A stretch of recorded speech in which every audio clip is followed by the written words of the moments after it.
Getting attention and media coverage is a major goal for most social movements. But the media landscape has changed a lot just over the past 10-20 years.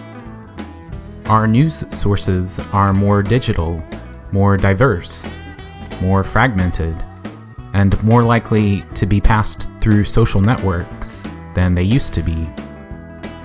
What are the implications of these rapid changes for social movements? I think it's important, first and foremost, to remember that almost all of the media organizations in the United States are businesses. Specifically, they're ad-based businesses. They make money to the extent they can attract people to consume the ads they bundle with their products. In theory, consumers like us are only supposed to reward the news organizations who do the most informative, accurate, comprehensive reporting.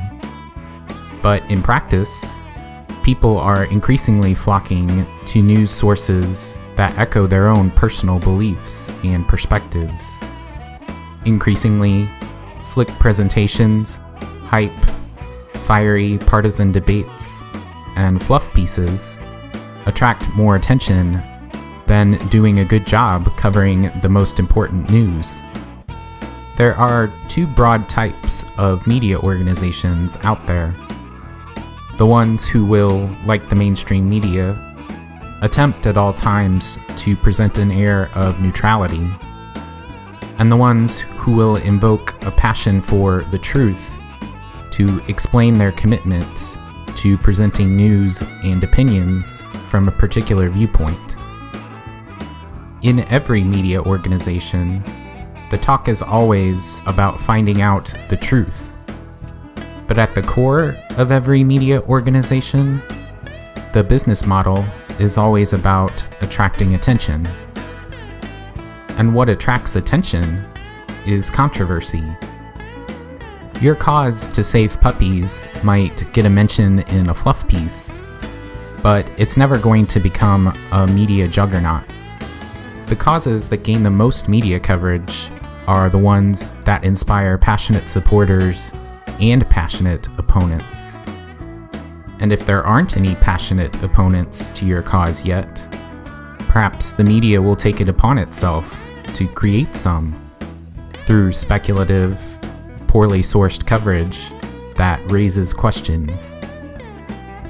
You may dream of your movement conquering the media and the world through its virtue and charisma. But in this media landscape, the outcome of just about any movement is largely predetermined. You may win some allies who are willing to promote your movement and will try to raise it up as an example of the kind of noble, important causes only their organization will report on.